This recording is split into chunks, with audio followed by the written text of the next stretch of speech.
할렐루야. 네, 반갑습니다. 오늘도 하나님의 큰 은혜가 우리 사랑하는 성도님들 모두에게 크게 차고 넘쳐나기를 소원합니다. 네, 오늘 우리가 빌립보서의 말씀과 이사야서의 말씀을 우리가 함께 같이 읽었습니다. 오늘 본문의 말씀으로서 주 안에서 기뻐하라 라는 제목으로 같이 말씀을 잠시 살펴보면서 하나님의 은혜를 나누고자 합니다. 사랑하는 성도 여러분, 이제 올해도 어느덧 시간이 참 많이 흘러서 이제 몇 주 안 남은 것 같아요. 새삼 시간이 참 빠르다라는 생각이 들어집니다. 이게 해마다 느껴지는 건데 유난히 더 빠른 것 같다라는 생각이 들어지네요. 아마 내년 되면 좀 더 빠르게 느껴질 거고 그 다음에 되면 좀 더 빠르게 느껴지지 않을까라는 생각이 들어집니다. 여하튼 참 빠르다라는 생각이 들어져요. 그래서 올 한 해를 가만히 돌아보면 아마 우리가 뭐 이렇게 기쁠 때도 있었고 아니면 뭐 또 마음이 아플 때도 있었고 또 별일도 아닌데 또 섭섭했던 마음이 들을 때도 분명히 있었을 겁니다. 사랑하는 성도님들 한번 생각해 보십시오.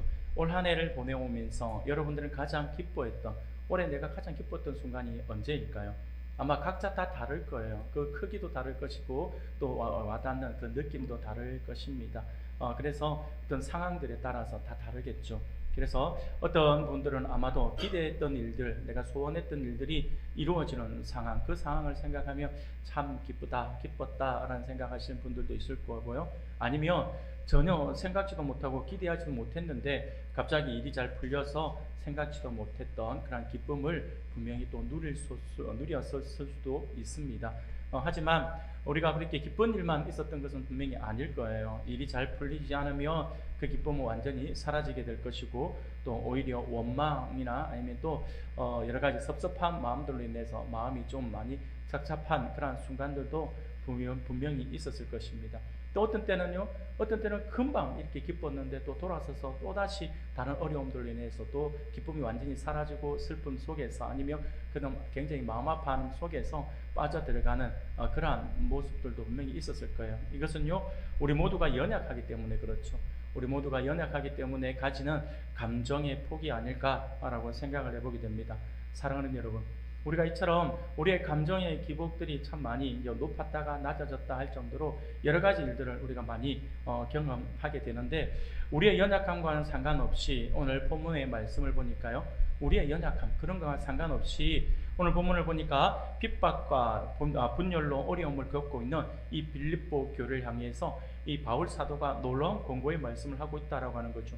그것은 다름이 아니라 어떠한 경우에서든지 간에 주 안에서 항상 기뻐하라 라고 하는 것이 바울이 오늘 권고를 하고 있는 말씀입니다.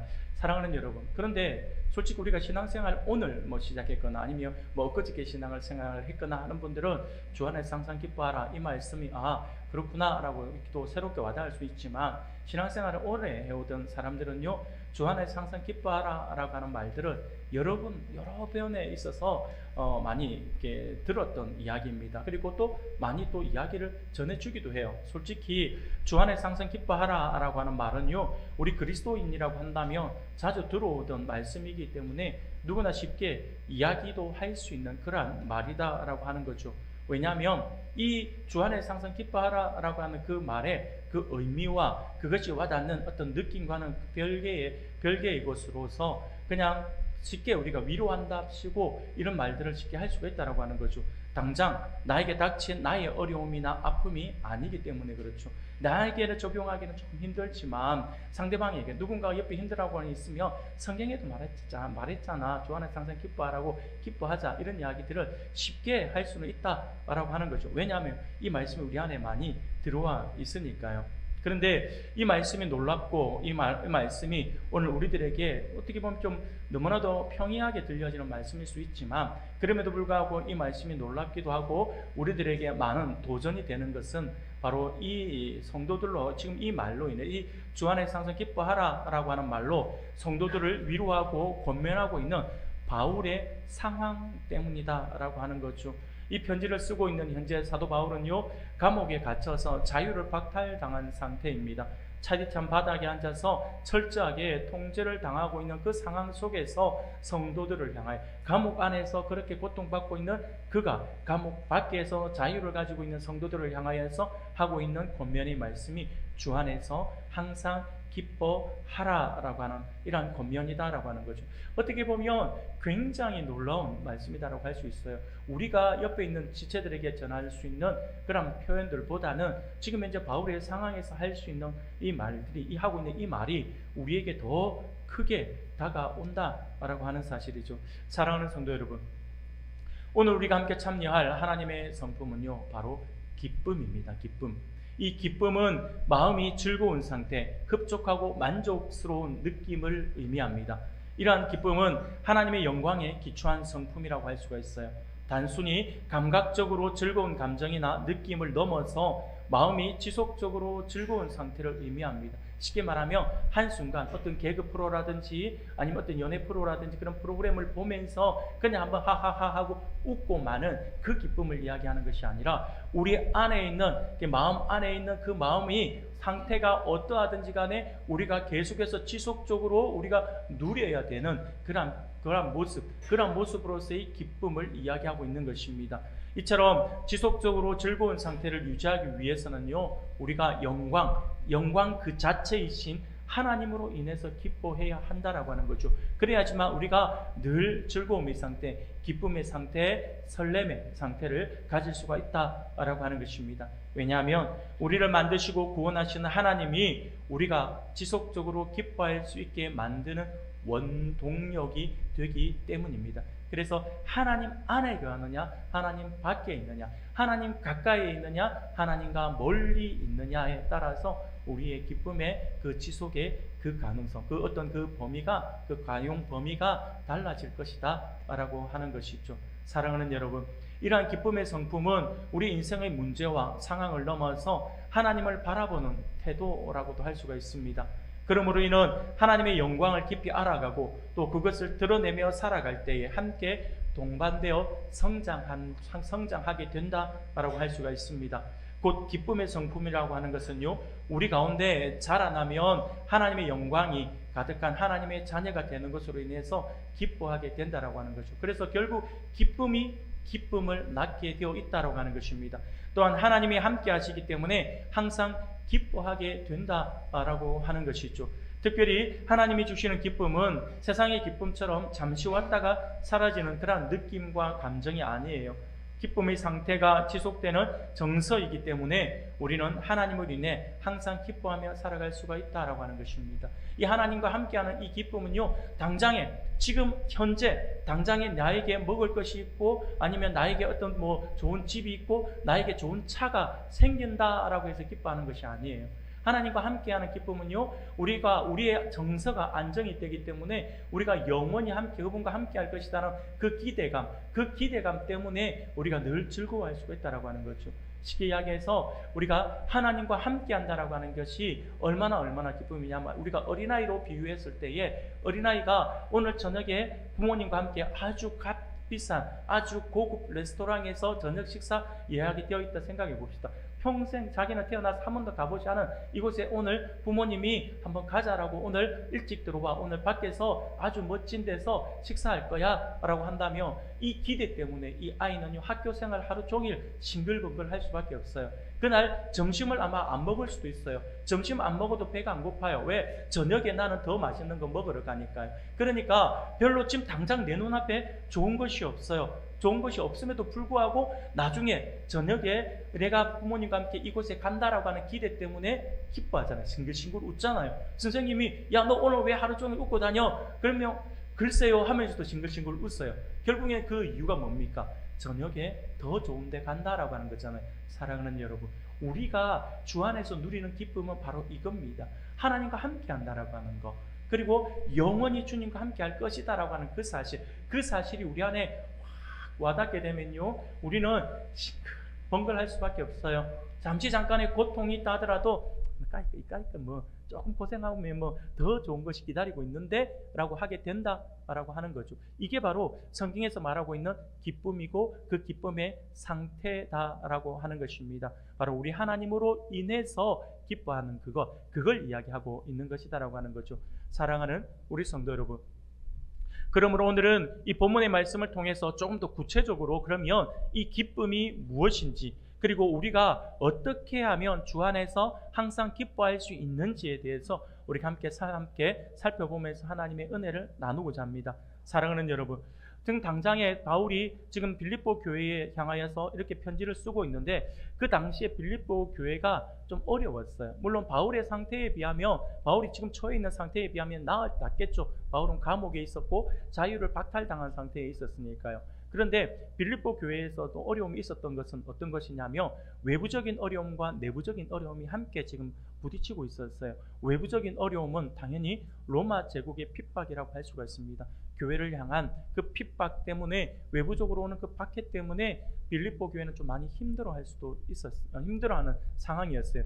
그런데 외부적인 핍박만 있었으면 그나마 조금 나을지도 몰라요. 그런데 그 당시에 내부적 어려움도 있었습니다. 그 내부적 어려움은 뭐냐면 유오디아라고 하는 사람과 순두계라고 하는 이 두 지도자 간의 갈등이 있었어요. 갈등이 있어가지고 교회가 좀 분열되어오는 그러한 상태, 교회가 좀 나누어지는 그러한 상태의 어려움을 겪고 있었다라고 하는 것이죠. 그런 빌립보 교회의 성도들을 향해서 바울이 지금 이 편지를 쓰고 있는 거예요. 그래서 이 편지를 쓰면서 같은 마음을 품으라고 하는 거죠. 지금 나누어져 있는 그 마음, 우리가 하나로 뭉쳐도 외부에서 오는 이 핍박을 이겨내기가 어려운데 너희들이 이렇게 분열되어 있으면 어떻게 하려고 그러느냐, 분열되면 안 된다라고 해서 같은 마음을 품고 하나가 되어야 된다라고 이야기를 하는 거예요. 그렇게 하나가 되라고 강조를 하면서 하고 있는 이야기가 주 안에서 항상 기뻐하라라고 말씀을 하고 있다라고 하는 것이죠. 그런데 바울이 강조하고 있는 이 기뻐하라라고 하는 말씀은요, 오늘 우리가 읽은 빌립보서 4장 4절 여기에만 등장하는 것은 아니에요. 앞부분에도 보면 빌립보서 2장 18절에도 보면 이렇게 말씀을 해요. 이와 같이 너희도 기뻐하고 나와 함께 기뻐하라라고 말씀을 합니다. 또 빌립보서 3장 1절에서도요, 끝으로 나의 형제들아 주 안에서 기뻐하라라고 이렇게 권면을 하고 있습니다. 쉽게 말하면 빌립보서를 통해서 계속해서 바울이 강조하고 있는 것이 기뻐해야 된다, 기뻐해야 된다, 기뻐해야 된다라고 이야기를 하는 거예요. 이처럼 바울이 이 빌립보서의 말씀을 통해서 여러 번에 걸쳐서 기뻐하라라고 권면을 하고 있는 이 장면을 통해서도 우리가 알 수 있듯이 이 기뻐하라라고 하는 이 단어는요, 빌립보서의 핵심 단어이다라고 할 수가 있어요. 그래서 여러분들이 서신서에서 기쁨의 서신 그러면요, 빌립보서를 이야기하는 겁니다. 여러분들 그 서신들의 특징이 있어요. 에베소서 딱 이야기하면 교회에 대해서 이야기를 하고 있거든요. 그래서 교회론이라고도 이야기를 하죠. 기쁨의 서신 이러면요, 빌립보서를 여러분들이 떠올리시면 됩니다. 그래서 이 빌립보서의 핵심 단어를 이야기하라 그러면 기뻐하라라고 이야기를 할 수가 있는 것입니다. 사랑하는 여러분, 그런데 오늘 본문의 말씀을 보니까 바울이 기뻐하라라고 말씀을 하긴 하지만 하나의 어떤 대전제를 또 이야기를 하고 있어요. 그게 뭐냐니까 그냥 기뻐하는 것이 아니라 주 안에서 항상 기뻐하라라고 이야기를 하고 있다라고 하는 거죠. 여기서 주 안에서라고 했잖아요. 주 안에서라고 하는 말은 엔키리오라고 하는 말이에요. 엔키리오라고 하는 단어인데 이 엔키리오라고 하는 말은 주님에 대한 소망을 가지고라고 하는 말이에요. 주님에 대한 소망을 가지고, 아니면요 주로 말미암아 장차 나타날 영광을 생각하며 라고 이야기를 할 수가 있습니다. 그런 의미를 가지고 있어요. 그래서 주 안에서 기뻐한다라고 하는 것은요, 지금 당장 내 눈앞에 보이는 현실은 당연히 어려울지도 몰라요. 그러나 주로 말미암아 장차 나타날 그 영광을 생각하면서 기뻐해야 한다라고 이렇게 이야기하고 있다라고 하는 거죠. 그리고 이는 주님을 전적으로 의지하는 신앙 가운데에서 기뻐하라라고 하는 사실을 내포하고 있는 말씀이다라고 하는 것입니다. 그러면서 바울은 주 안에서 항상 기뻐하라라고 이야기를 해요.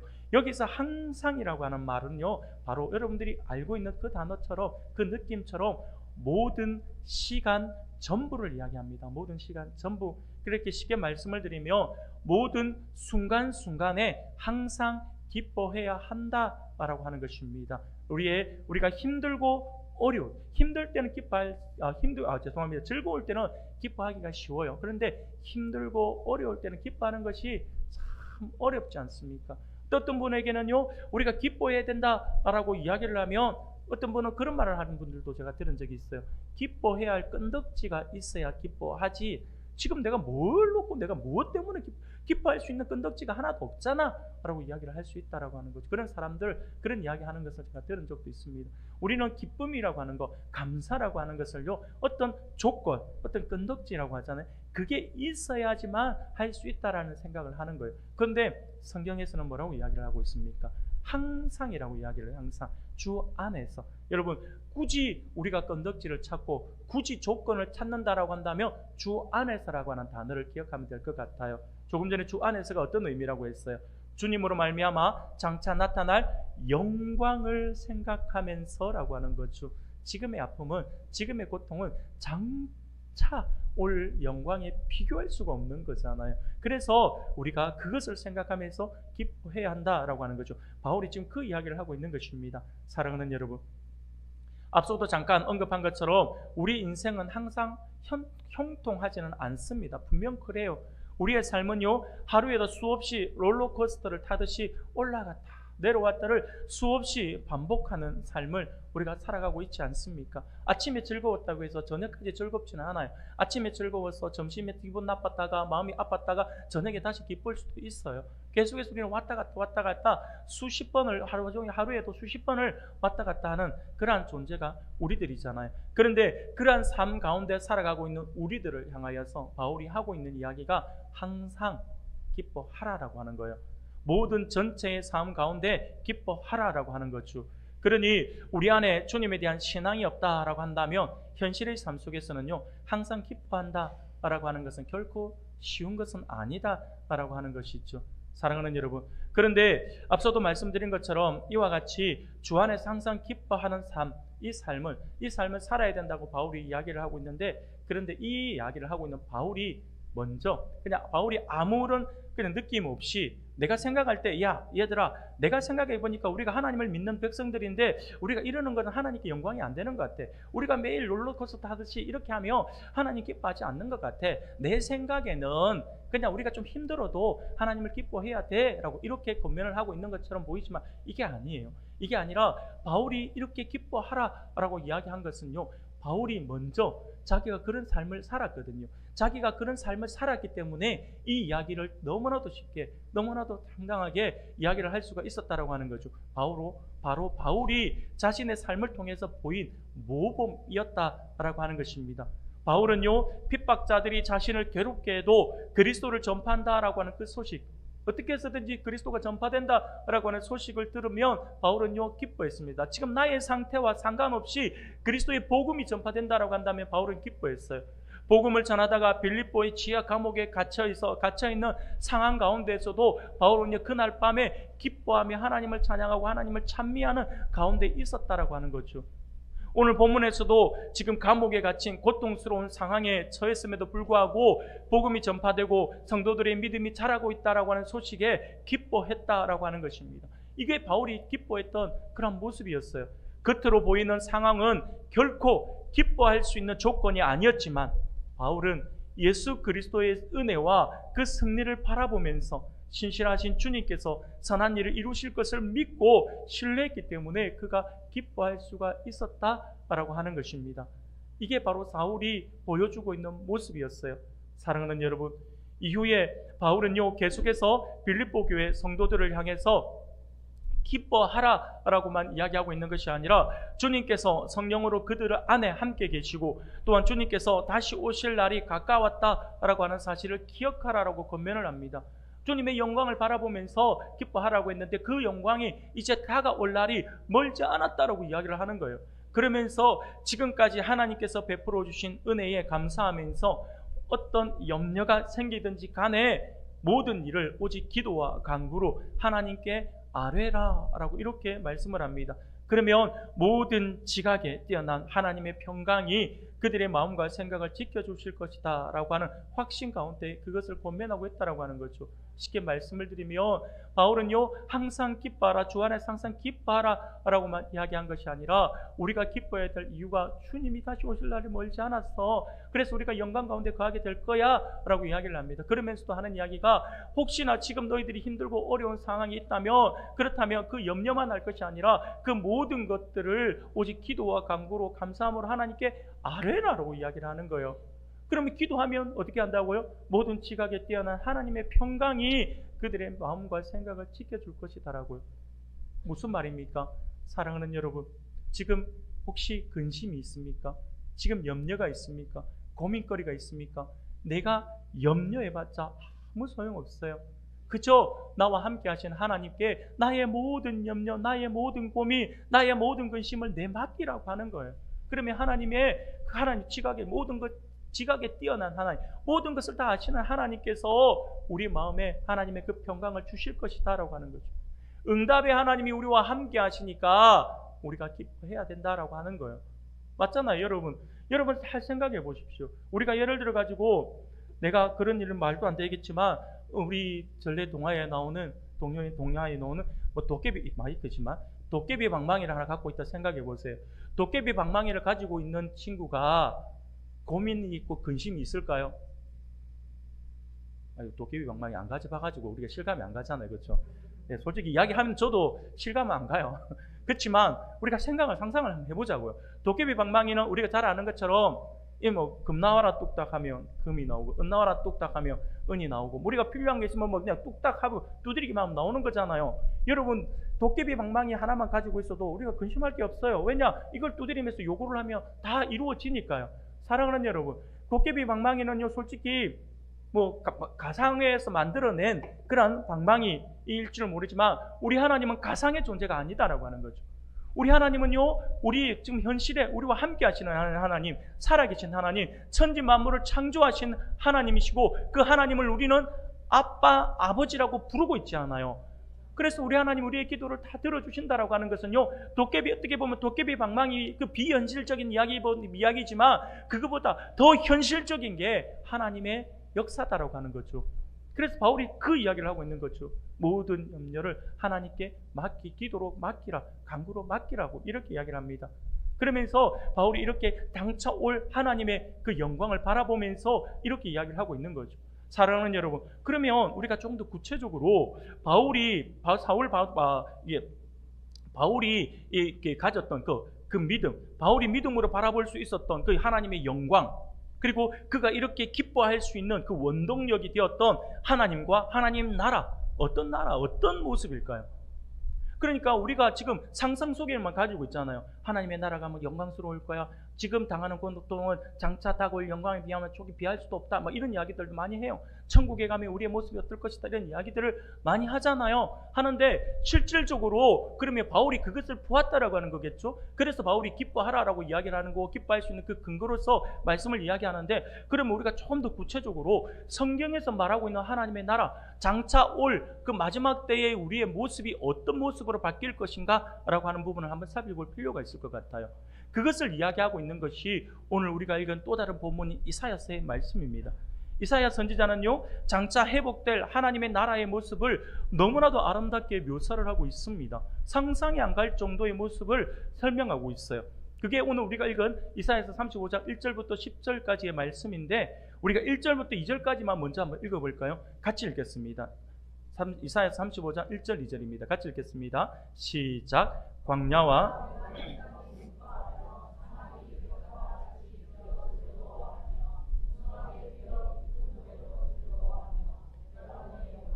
갈멜과 사론의 아름다움을 얻을 것이라.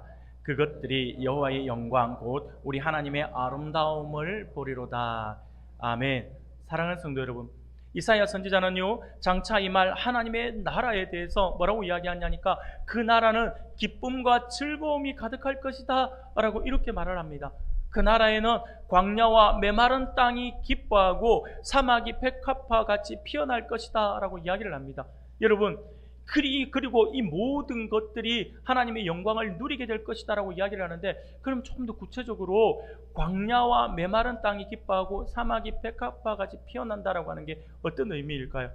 여기서 말하는 광야는요, 모래와 돌뿐인 그런 황무지를 가리키는 그러한 일반적 단어입니다. 그러나 이 광야가 의미하는 바가 어떤 의미냐 하면 바로 하나님의 은혜가 떠나버린 상태를 이야기하는 거예요.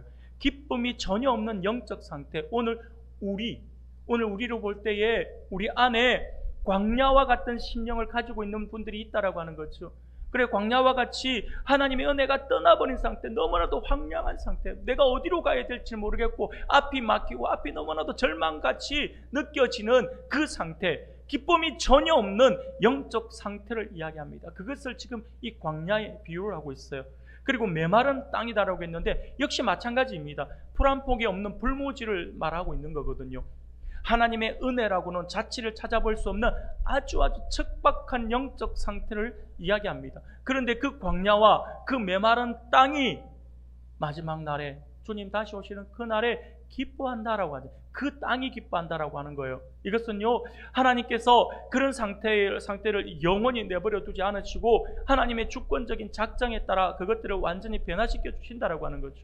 우리의 심령, 우리가 메말라 있던 심령, 우리가 정말 아무것도 정말 보지 못하는 그런 척박한 상태에 있는, 그런 미래가 보이지 아니하는 그러한 어두움 가운데 있는 것 같은 우리의 모습, 마지막 때 주님이 오시는 그때는 그 모든 것들을 회복시켜 주신다라고 하는 거죠. 그래서 그 광야 같은 땅, 광야 같은 심령, 메마른 땅, 척박한 땅과 같은 우리의 심령이 기쁨이 넘쳐나게 될 것이다 라고 이야기를 하는 것이 우리 주님 다시 오실 그때에 우리에게 이루어질 일들이다 라고 이야기를 하고 있는 것입니다.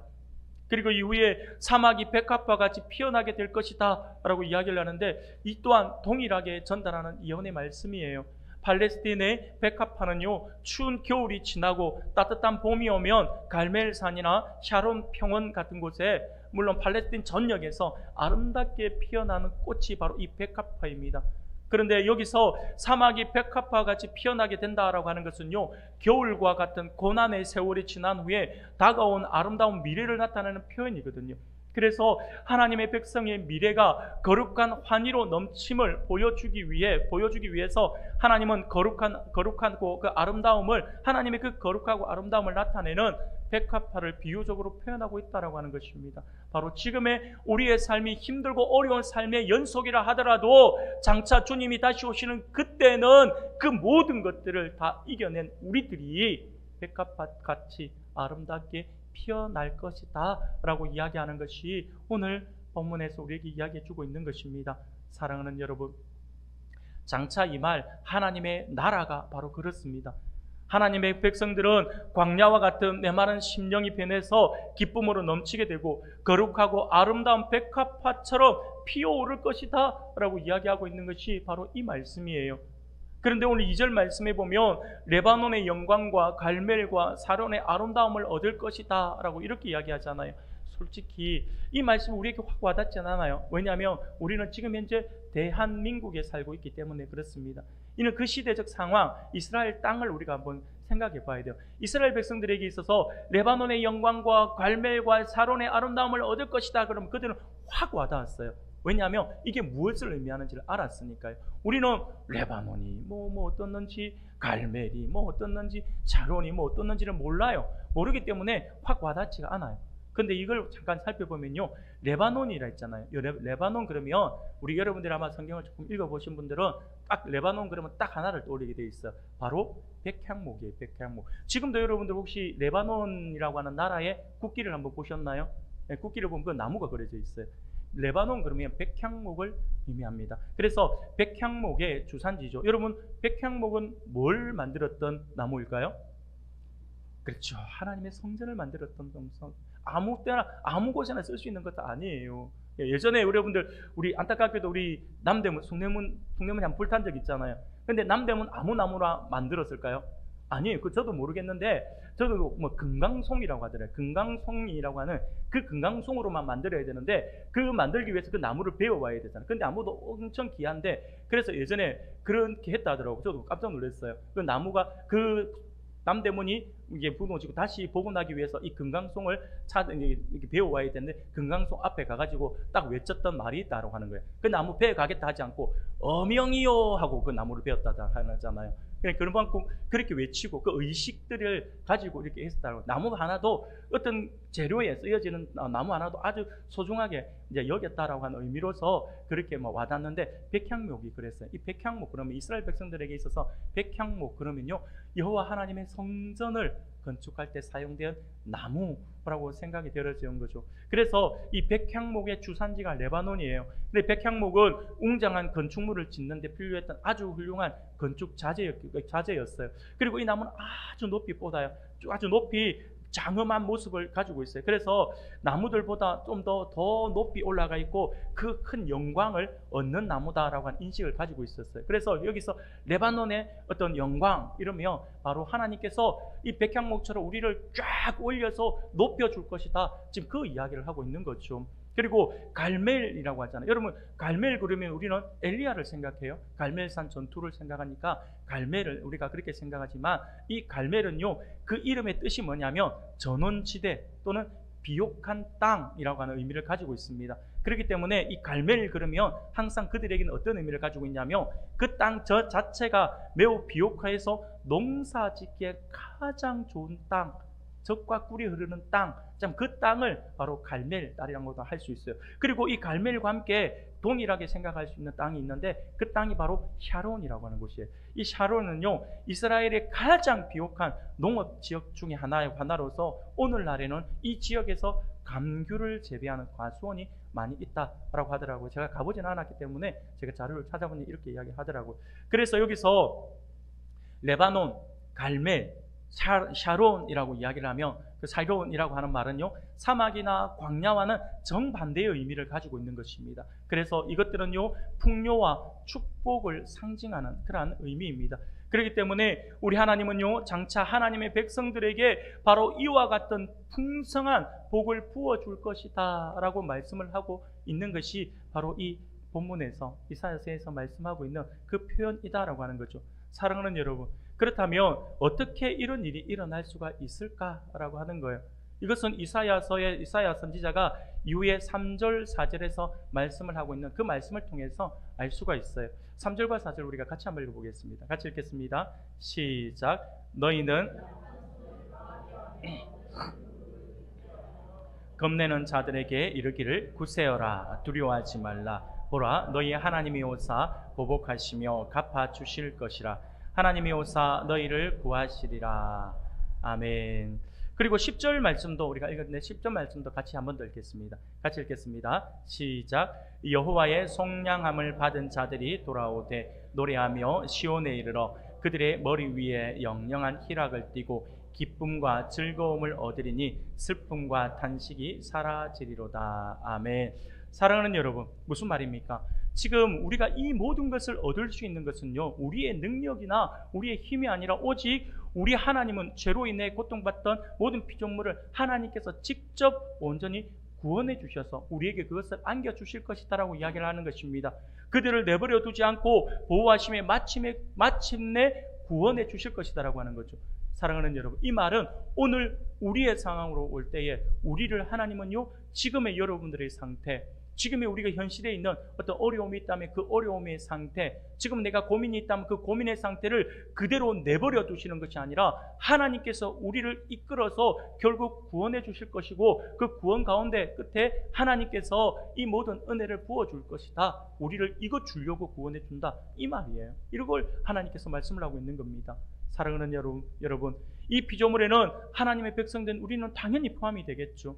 하나님은 자신의 백성을 속량하시고 그의 대적들을 심판하실 것이다라고 하는 겁니다. 이렇듯 하나님으로부터 회복을 경험한 자들은 영원히 기쁨과 즐거움을 얻어서 노래하게 될 것이다 라고 하는 것을 노래하고 있는 것이, 이야기하고 있는 것이 이사야서에서 말씀을 하고 있는 것입니다.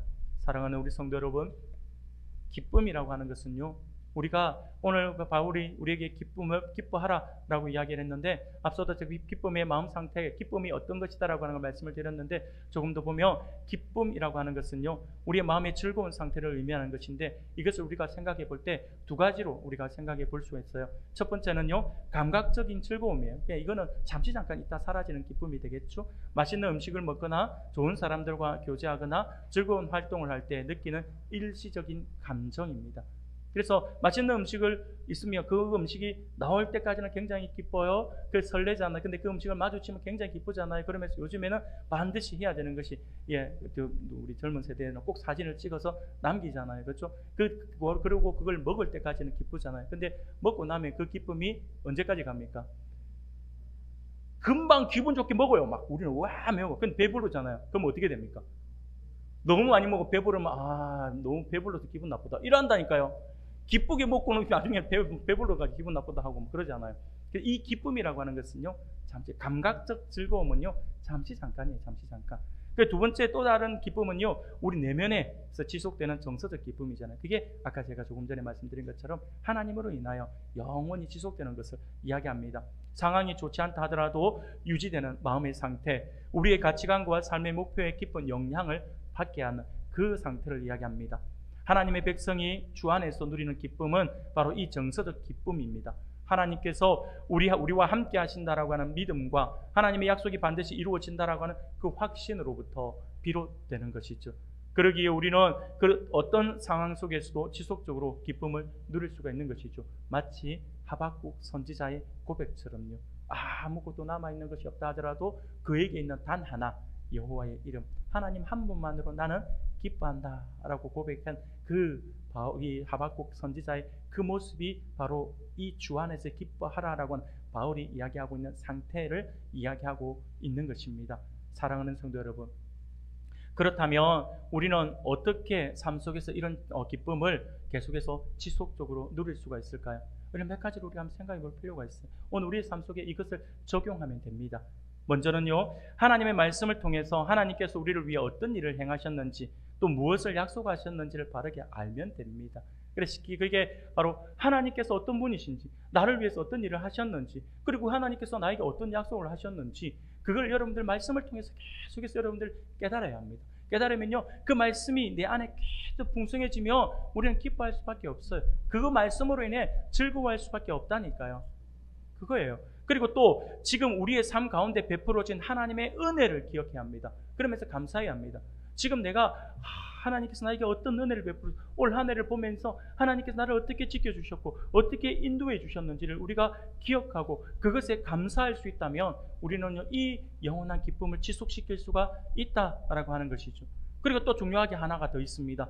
우리가 이 기쁨, 하나님의 이 기쁨을 지속할 수 있는 방법은요, 바로 하나님이 기뻐하시는 일을 행할 때 우리는 깊은 기쁨을 경험할 수가 있다라고 하는 거죠. 하나님이 무엇을 원하시는지, 하나님이 무엇을 기뻐하시는지를 알고 그 기뻐하는 일을 우리가 행할 때에 하나님 정말 기뻐하시겠지라고 그렇게 동참할 때에 우리는요, 이 기쁨이 넘쳐나게 된다라고 하는 거죠. 위로가 필요한 사람과 함께하고요, 다른 사람의 필요를 채워주고 섬길 때 하나님께서 주시는 하늘의 기쁨이 우리 안에서 자라게 되어 있다라고 하는 것입니다. 사랑하는 성도 여러분, 오늘 하나님께서 우리에게 주시는 말씀을 기억할 수 있기를 바랍니다. 이처럼 우리 삶 속에서 날마다 기쁨을 실천하고 누리는 삶을 살아갈 때에 우리는요, 주 안에서 항상 기뻐하라라고 하는 바울의 그 권면이 오늘 우리 삶 가운데 이루어지게 될 것입니다. 이 사실을 기억하면서 이번 한 주간도 우리가 삶의 현장 속에서 하나님께서 주시는 기쁨 가운데 힘차게 살아감으로써 하늘의 기쁨을 누릴 수 있고, 또 그 기쁨의 바이러스를 우리의 가정 그리고 우리가 속해 있는 세상 속으로 흘려보냄으로써 더 큰 하늘의 기쁨을 누릴 수 있는 우리 모든 성도님들이 다 되시기를 주님의 이름으로 축원합니다.